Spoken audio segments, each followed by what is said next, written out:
Welcome to the Guided Podcast, where we support you to find the courage to listen and act.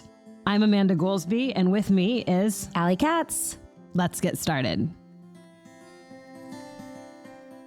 So welcome back to the podcast. We are here today recording episodes for you. And wow, we have a juicy conversation to go forward with today that really is an opportunity for us to look at everything that happens in our life from a different perspective. Allie, share the story of what's come up recently for you that has you so inspired around this topic. So I'm at a stage in my life where I am showing up more than I ever have before. And I almost can't believe how much is happening all at the same time, and how I'm able to stay on top of all of it in a way that when I look back 11, 12 years ago, I named my company It's All Happening because I kept forgetting that it was actually all happening. And I kept really getting down on myself and beating myself up because I felt so off course and so off track. Because I had walked away from everything I'd created. I had moved to a farm. I'd filed bankruptcy. I was really sometimes in these like depths of despair and just praying. And in my prayer, I would get these very clear messages. Remember, it's all happening. It's okay. You can relax. You can trust. And so as I was thinking about that actually today in the shower, and I was thinking actually about you, and where I've seen you be in a big letting go process right now. Mm-hmm. And then I was thinking about where I am now and in this big showing up process, like, oh my God, I cannot even believe how much I'm showing up and how much is getting accomplished. I realized that it's really important for us to really know, and this is part of being guided, is to know when is it time to let go and when is it time to show up, and how do we know? So that we don't beat ourselves up in either process, right? Because in the letting go, you could be beating yourself up like, oh, I'm such a loser. Oh, I'd love to actually hear what's come up for you. That's what it sounded like to me sometimes when I was letting go. But how to know when we're letting go in the right way, and then how to know when we're showing up in the right way, because somebody from the outside could look at my life and be like, oh, you're working way too hard. You're working way too much. But actually, I know that the amount that I'm working right now and how much I'm showing up for all of it is exactly the right amount. So how do we know? It's a great question. And, I believe that ultimately for each and every one of us, it's so different, and it's different at different seasons, and it's different at different stages of where we're at on our journey. And a big part of this entire process of being guided, I believe, is it's about getting truly in touch with ourselves to be able to know the difference between when we need to let go and when we need to show up. Right. So what came through for me in the shower is, for me, when I don't know if I'm operating from my conditioning or from my truth, I need to let go.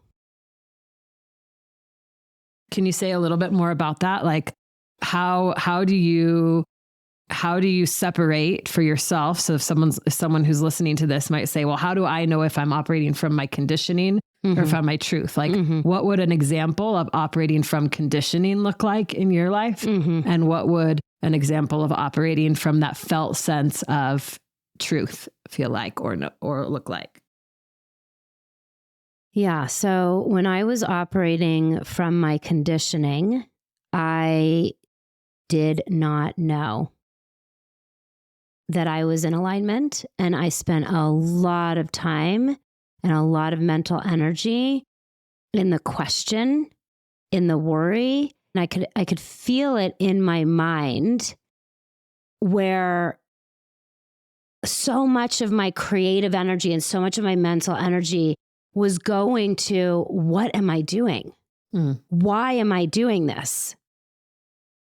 like I knew something was off, but I didn't know what it was. And then life would reflect that back to me in various ways that would just show me that life was off. So for example, I would get a speeding ticket.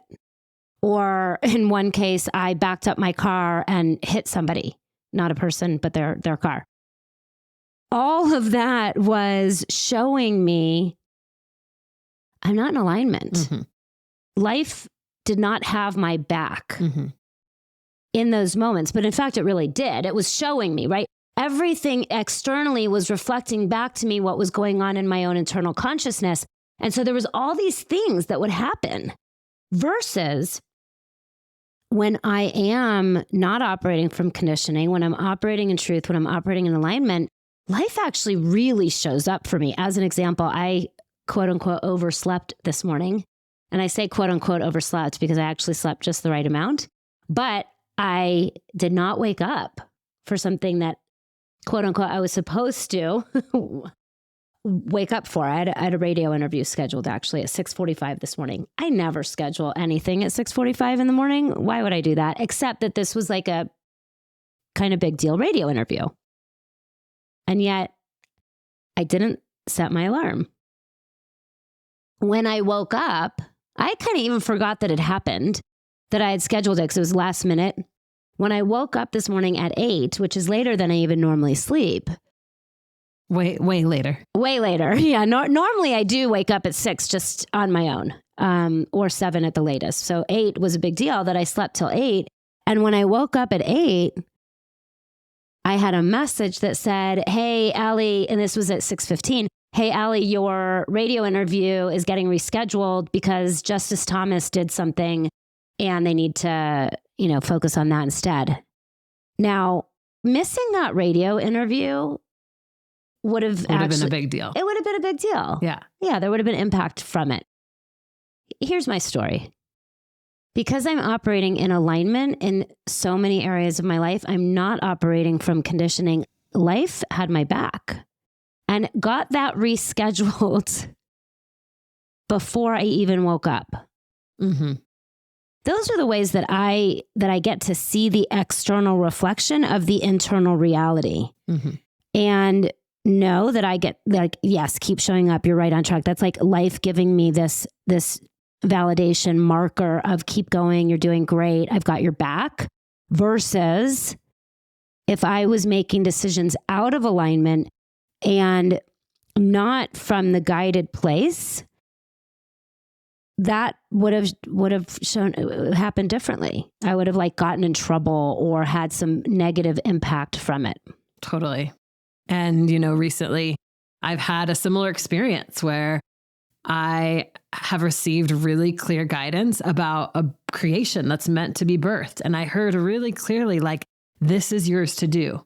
And, when we've talked a little bit about guidance and receiving guidance. And one of the ways that I receive guidance is I hear these really clear statements, and they're often one line or a few words. And it's just it's so clear that I'm okay. I've received it. And although in receiving it, I've had to now take action towards moving that guidance forward, and now seeing life as I'm taking the steps to move the thing forward, the clarity that I've received. It's life is showing up. Today on a call with a client, I just mentioned it in passing, and she was like, I 100% want to be there. Yes. That fast. So I want to go back to, though, because I think it's almost in a way easier to know when to show up, that we're more attuned to that. I think the letting go part is a lot harder. Well, of course. And knowing when to let go. And I feel as if you're just coming out of a big process around that. Totally. And I want to give the folks that are listening here some courage to listen and act on letting go. Mm-hmm. And then we could talk more about listening and acting on showing up. And because the showing up, what life is calling for through you will come through the letting go. And if you're operating from the place of conditioning, from the place of I should do this and I'm doing it because I think I have to, or you've got that push energy, or it's like things are just not working out, then it might be life saying, let go, decondition, detach in my journey to financial liberation model, detach. And so, yeah, I wonder if you would just share a little bit about that, because I've watched you come through that in a really big way. I think we're coming up on kind of almost like the 1-year anniversary. Yeah. I mean, it's definitely been a process, and time feels somewhat irrelevant in it, because the most important thing that I have been able to like track through my own journey is it's like a death and a rebirth, right? The letting go is actually, it's a death of old identity. It's a death of old ways of being. It's a surrendering to the fact that maybe I'm not going to be making as much money as I'm used to be making for a period of time while I make room. And like really what I see in the letting go, I had this quote from a mentor of mine said, we don't need more time. People don't need more time. They need more room. And so everyone has enough time, but the key is, can we remove what is not in alignment? Can we create space? Can we create room so that what is being asked to be birthed through us, what is asked to come into the world next through us, can be there? And I believe that a lot of people have the reason why it's harder to let go is because it's a death process. Mm-hmm. And people are so afraid of death, so afraid of death, so afraid of our physical death, of like losing our bodies in form and actually dissolving into the greater space of consciousness again, but also letting go of parts of ourselves that had gotten us to a certain level of quote unquote success. Right. And, you know, I've had quite a few of these letting go processes that have been really, really required a lot of courage. Yeah. They've required me to say, you know what, like I'm going to dissolve and let go of this thing that has created this level of quote unquote success. Yeah. Because I'm being asked to show up as something that the world has never seen. Yeah. And I can keep doing what my educated mind, which is really like a form of conditioning. Yeah. It's like what society tells me it should look like, yeah. the path in which the culture says it should look like, the offerings from which everyone else in the marketplace and the way that they're doing things looks like, or to like really get into that state of, but what is actually true, and listen to that. And yeah, the death process for me has been for sure challenging. There's been significant moments where I've been like, when is this going to take form? And it's felt like a really long, infinite void. And I, to be honest, I've gone through times in it where I'm completely in peace with it. I'm like, you know what? All in divine timing. It's happening. It's all happening, even when it doesn't feel like it's happening. And can I keep trusting? And can I keep listening? And can I not also listen to other people that are like, but you got to do this and you got to try this and and be like, no, like what feels like truth in my body? And so going back to that point of what you said is truth. Like when you know that it is truth, do you have any sort of a felt sense in your somatic experience? Like I know that I have a lot that happens in my physical body, but is there anything, signs for you around like where there's constriction or where there's a felt sense of like expansion or alignment? Is there anything that happens physically in your body? Yeah, there's a lot that happens physically in my body. I would say that is actually a big part that I needed to get in touch with during the death process, during the letting go process. I discovered that I actually had a block, like a physical, energetic block between my mind and my heart. And I was told this in a network chiropractic session with a network chiropractor that I was working with, and he said, yeah, you there's this energetic block between your mind and your heart. And I had been actively working on bringing my mind and heart into alignment. And I didn't have any physical awareness of that until he brought my attention to it. And a big part of what I have had to learn to do is be able to listen to my body, because I think there was some point in my history, whether in my childhood or perhaps even in other lives or even epigenetically, where I was taught not to listen to my body as a survival mechanism that worked really well to get me to a certain place. I was taught not to listen to my body. I was taught not to trust my body, and certainly not to trust my heart, because I believe that what is true is that when I learned to listen to my heart and I learned to feel my body, that there's certain things then that my mind can't do. Of course. Which are the things that my mind needed to be able to do in order to get me here, right? Like, my mind is very good at survival. And if I'm going to live in a survival reality, then my mind can do that. My mind is so good at that. And that is what my ancestors gave me. That's actually what gets to die for all of us collectively. We are allowing our survival mentality to die. For what? For the sake of? Creating a new future reality through our own beings. That's, I believe, what we're here for. We are here, and I believe I was born, and I believe you were born, and I believe we were all born during this time specifically for the collective purpose and the evolution of our own individual souls towards this purpose, to shift the paradigm from a survival mentality, survival mind that got us here, the lizard brain that got us here, that did really great. Here we are. Oh my God, look at everything we've created. Incredible. And it's time to upgrade. And the evolutionary process, think about it. Like, we used to have tails. What did that feel like to lose our tails? That must have been something. So now we're not losing our tails.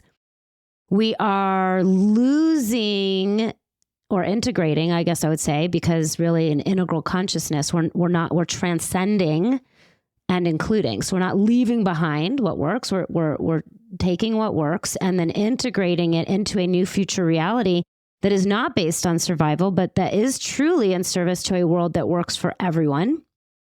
And the more beautiful world our hearts know is possible, according to Charles Eisenstein. And like, in the process of doing that, we do have to let those parts die and give them an honorable death, and then feel our bodies and feel our hearts, so that our mind, that's so powerful, our mind is so powerful, can be in service to our bodies and service to our hearts. And I think that, analogizing it to a death process is exactly right. And that is why it takes courage to listen, because, and let go. And so I think that's right. I think the listening process is the letting go process. And as you were talking about it, I think what was coming through for me is there any way to speed it up?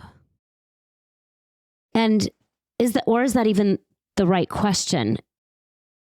And I ask it because when I look at my letting go and learning to listen process and what I really think that we are doing here, yes, it's giving people courage, but I can see places I got stuck because I didn't know what was happening. And so I didn't surrender, and I fought. Mm-hmm. And so I think if there's oftentimes, I used to hate this saying so much. When I was in it, people would say to me, you have to slow down to speed up. No, I don't want to slow down. I just want to speed up.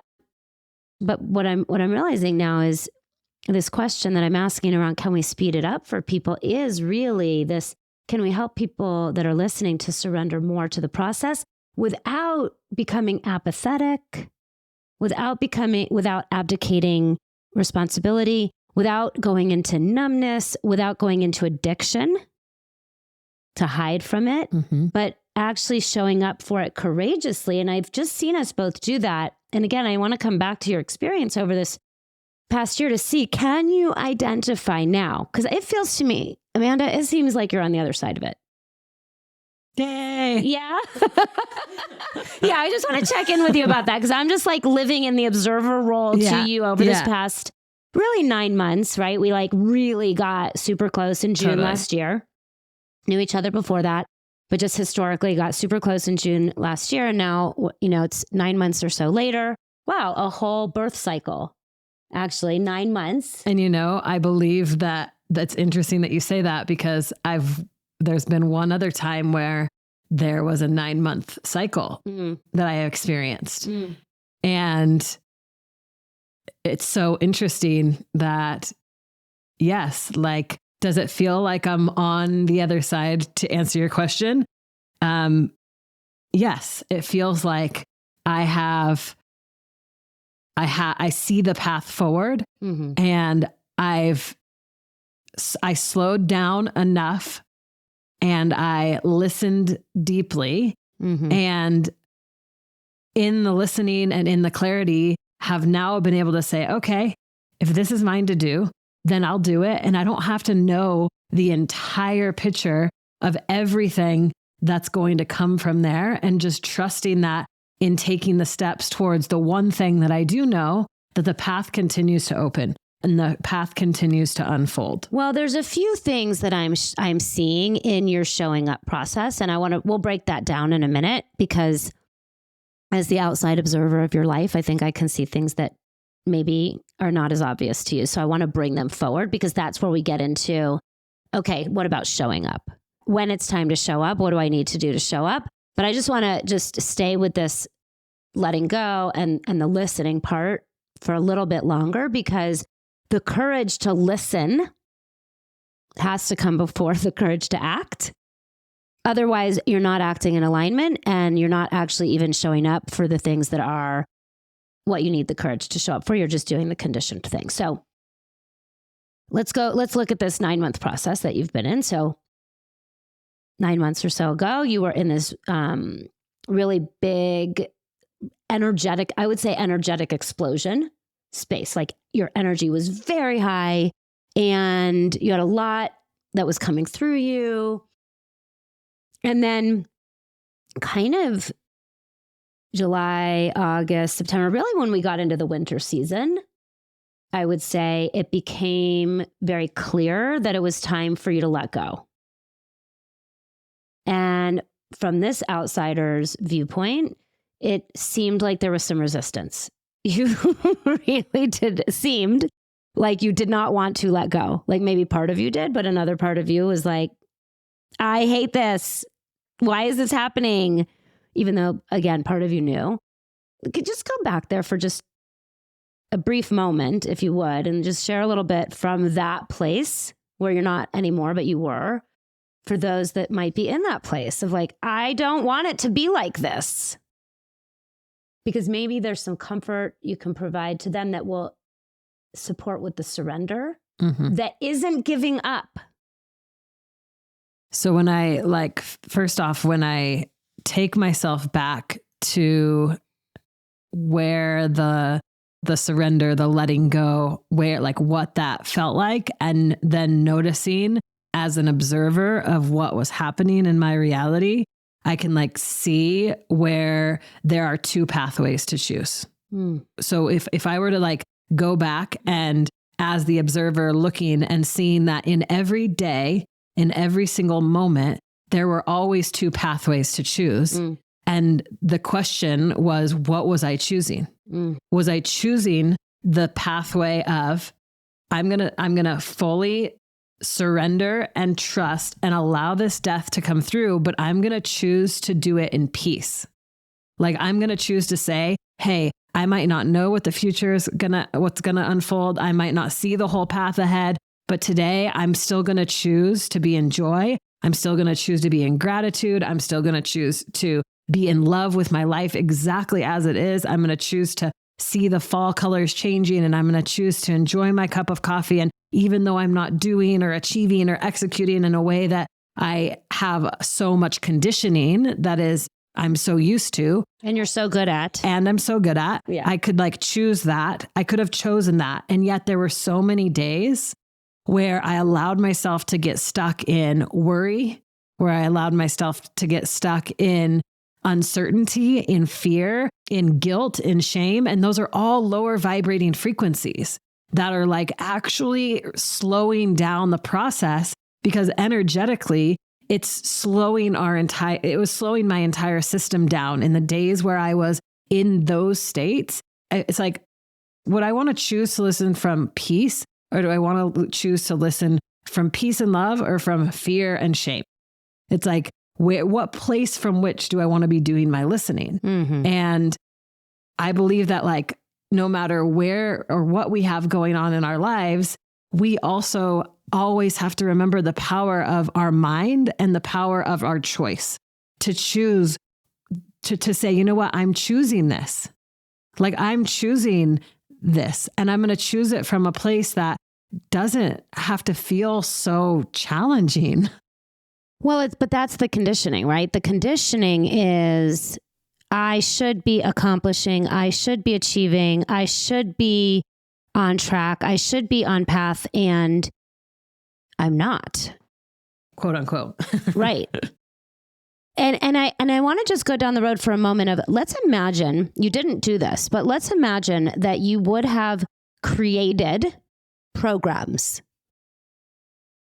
offers from that place. Give me a sense of, if you can remember, what might that have looked or felt like? Because I certainly did that over the years, right? So what we're looking at here through my maps is, it's the detach stage of the journey to financial liberation. And it's the third stage. Generate what you need when you need it in alignment with your values is 1. Steward is 2. Take care of what you have. 3 is detach. And when you're in this detach phase, you're either going to move into more expansion and more capacity, or you're going to move into letting go and shrinking your capacity. And if you don't choose what's actually in alignment, life will force you. You did choose what was in alignment, but you chose it through resistance to surrendering. Ultimately, you did choose. I, on many turns of the wheel, did not choose, felt that I couldn't because I had kids to raise. So I'm like, I just need to make money. I don't have a choice to surrender. Ultimately, life surrendered me. That was me moving to the farm, filing bankruptcy. Even with my kids, I did it. But it took me, some cycles. And also it was right on time. But let's just imagine for a moment, if you had created more than you actually needed, because you did create a couple things, but they were kind of like behind the scenes, and it wasn't like big offerings in the world. What if you had created big offerings in the world? I think you would have gotten stuck on delivering things that you would have been really, in fact, I think we talked about it at one point. I think you were going to create something. And I was like, Amanda, just really look at what you're going to need to be delivering and see if you're going to be happy with that. Because I had no doubt you could have sold things from that place. And then I was like, you're going to be stuck delivering on something you do not want to deliver on for the next year. Do you really want that? Do you remember that moment? Mm-hmm. Yeah. And I think that the answer is like, what would have happened? It's like either potentially, I mean, who knows, infinite possibilities, but like what feels most true to say is it's like, are we actually creating from alignment and from truth? Mm-hmm. Or are we creating from conditioning and scarcity and survival and not enoughness? Yeah. And then knowing that the place from which we create, the energy from which we create matters so much to whatever it is that we birth. Yeah. Because that thing, that project, that book, that album, that art piece, like whatever it is that we birth and create into the world, will forever have the energetic frequency and the vibration that we created from as the creator. And so in believing that we are all powerful creators who can create our realities and can create anything that we want, we also have to have the opportunity to really see, are we creating from like the purity of the light that we are and the channel that we are? Or are we creating from fear of not enoughness, of I need to prove something to someone else? There was so much, there was many times in my journey that I can look back and see, that proving, like I needed to prove something, or it needed to go it needed to be in a certain speed, or it needed to be this big. And during a medicine journey, one of the messages that I received, I've actually been in, deep reflection in this process of reflecting back over the messages that I've received in medicine that I've been in the process of integrating. And one of the messages that I received at one point is, you don't have to prove yourself, just be yourself. Yeah. And there's a difference between needing to prove for someone else's external validation or knowing, you know what, I can just actually give myself permission to just be. And I feel like my time in Osara, one thing that I was working through is, can I truly see my worth and my value and find my worth and my value in my beingness, not in my doing, not in my achieving, not in what I'm creating in the world, not in what I'm at a party and other people think I should have built at this point, because then that makes me fit into their socioeconomic standard that gets me the invite to their party. But can I find my worth and my value in just my innate worth and value, and then allow whatever is being asked to come through me, come from that place? Because how much of the world that we live in and what is created now, and the divisiveness and the scarcity and the not enoughness, these systems came from somewhere. And the energy from which they were created is the energy by which they are holding. And so if we're going to create a more beautiful world than our hearts know is possible, then an opportunity for us, I believe, is in this listening process, is to really unwind the conditioning and say, what is the space that I'm creating from? What is the energy that I'm creating from? Is it because I believe that this offering is going to bring more joy, more love, more healing into the world? It's going to have a greater impact, or I'm doing it out of fear? Because if I don't create now, then what's going to happen? And then what's going to happen to my life? And then what are people going to think? And it's been a big process for sure. Yeah, that's really what I've watched happen through you, for you, over this past period of time. And then watching you unwind that and not make your choices from that, and seeing it come up along the way, and you sharing it with me as it came up along the way, has been really insightful for me to see. And I have felt really proud of you that you continued to allow yourself to surrender into the process and not take action from that place. Also not push that away, to like allow it to come up, communicate it, be intimate around it, allowing it to be seen and felt and heard. But again, still not acting from it, allowing yourself to listen to it, because we have to listen to all the parts. We have to listen to all the parts, because if we don't hear those parts, they will find ways to get expressed. They will find ways to come out sideways. So instead, you found ways to surface them and bring them forward and let them be heard and let them be felt, let them be seen, without letting them drive.